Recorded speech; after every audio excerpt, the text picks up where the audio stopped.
Guest is Senator Thelma Harper, and the issue is the election of 2006 and the Tennessee General Assembly. And of course, we almost said the National Democratic Party, Senator Harper, because we do expect you to talk about what is going on the national scale. But let's continue our conversation. Well, one of the issues that we have infused a significant amount of money into education, and in our two-year colleges and our four-year colleges, and of course, naturally, tuition goes up, and that it doesn't satisfy all of the expenses that are involved in our students getting an education. In our two-year colleges, we call them community colleges now.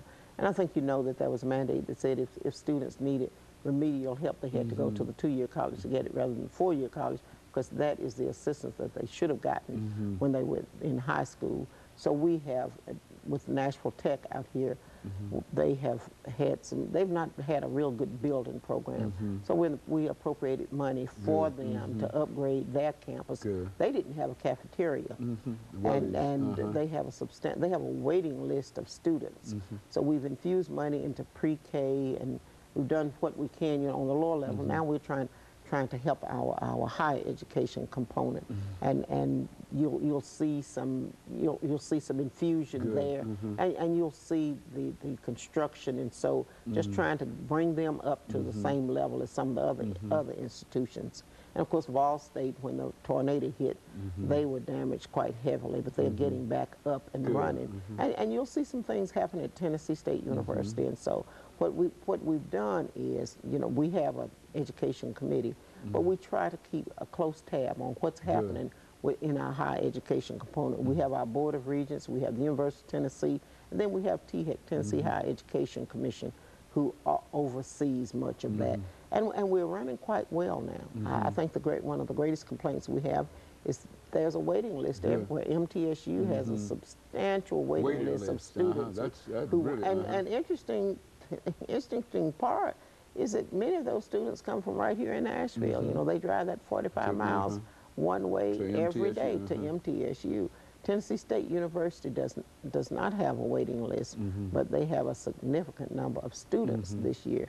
And of course, the new president is working diligently to get everything on board. He's a hard worker, and I think Tennessee State University is competitive.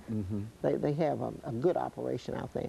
One of the things I'd like to do is just move to our most recent election as it involves the national election. I think many of us were disappointed that, I call him Little Harold, that Congressman Harold Ford was not successful in his bid for United States Senator. He would have made an outstanding senator. Now, I worked with, as many of us did, we worked with Mr. Corker when he was Commissioner on Finance and Administration.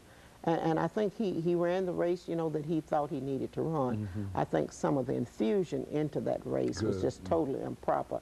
That young woman who looked like she didn't have any clothes Call on. me Harold. Yes, she should not. That never should have gone into a campaign. And when people campaign, now I heard that he couldn't control that. When I ran, I controlled what happened on my campaign, and I think he should have controlled that. That's right. Cut that out. That what you need to talk about is, what are you going to do for the people of the state of Tennessee?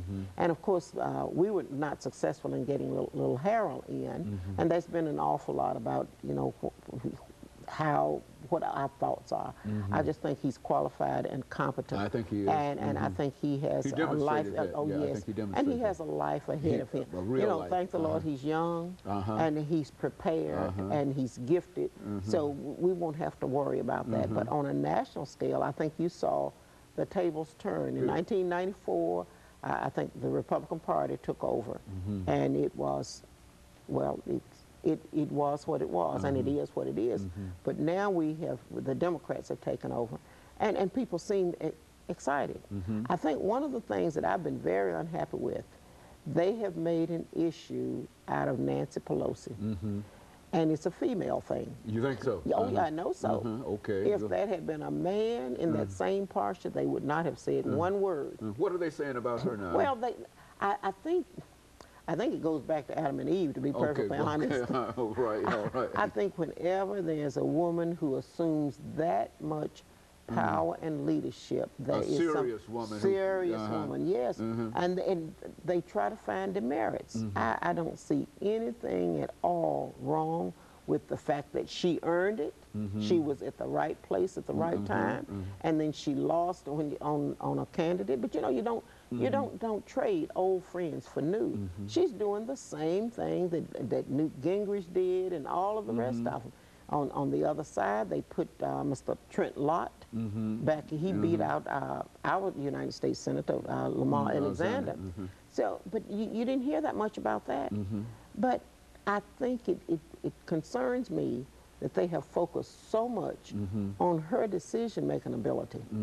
But I thought she strutted in and talked to the president, just like a business person would. She did exactly what she was supposed to do.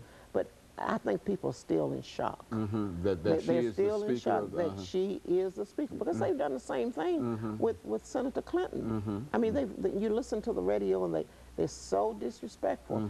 And I dare say, if I were running for lieutenant governor and I became lieutenant governor, you would hear the same kind of thing. It shouldn't be. It's a business decision. We know how to do business. Allow us to do business the way you do business. And I think the female has demonstrated that, not only in politics but all across the board, education and everywhere else. Well, I think one of the things that sometimes the population does not want to admit, women have run campaigns. We're the ones who get our men elected. That's right. So now it's just a sharing of the power. And we know how to do business. And it is not set very well. But in looking at what the real issues are, you know, the immigration issue, people are concerned about that. That they are concerned, because it has a direct bearing on your educational system, on your health system. I mean, and it does.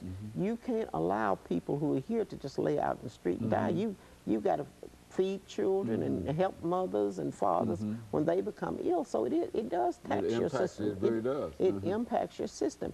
Then the other issue is, you know, when you listen on a daily basis and see our young men and women dying in the war, and some of them, they're just babies when they're 18, 19, 20 years old. They offer themselves, yes, but that's not the way we intended. We didn't intend for them to come back and like this. No, indeed. And it looks like we're just not going anywhere. You know, there's not a plan. And the ultimate goal, we don't know what the ultimate goal, we don't even know what the planned ultimate goal is. And you keep hearing, well, should we pull out now? Well, if you pull out now, they'll just follow us home, and we know that. But we must have some exit strategy, some kind of some way. So I think that's the vote, the national vote indicated that people were unhappy. Okay, very that good. There was not a plan, that we went in, and then when we got in, the water was too deep, and we have no plan for coming home. Coming out. And we've got to find a plan. So what I'm hoping is, I'm hoping that the new change, the new regime, that they will sit down at the table and that they will strategize and they will put something out there that they can vote on and then execute it. And I think that would be, not only would it help dealing with the war, but it would also help with the kind of social issues. Wage increases and minimum wage. And it's unfortunate that we didn't, in the state of Tennessee, we had an opportunity to address the minimum wage, and it was voted down. It was just voted down. And you know, there's a new issue now about trafficking with the young girls. And it isn't something that's new. It has been. It's just they're just catching it here. With trafficking with young children, with young girls, and they're prostituting. We have Representative Mike Turner has met with our legal team, and I'm going to carry it on the Senate side. And I feel comfortable that the rest of the senators will sign on. But we're going to try to put a stop to that. Okay, very good. The federal government, you know, the FBI and so has already apprehended someone and have them under indictment. But it becomes a major, it's like trafficking other things. They're trafficking young girls for the purpose of prostitution. And we've got to change that. One last thing before I see that the clock is ticking down. I'm a member of the Tennessee Sports Authority for the state of Tennessee. And we're having our induction ceremony in February. And I nominated Coach Gillum Sr. Okay. And he will be inducted along with the late Cornelius Ridley, the Coach Ridley, posthumously he will be. But Coach Gillum will be there, and we just invite the public to Very come. good. Okay, and Senator Harper, you know the time and, Yes. and you know the situation. You stick and it so, down. of course, let me encourage you, our audience, to tune in again next week for another informative edition of Comments. Thank you and good morning.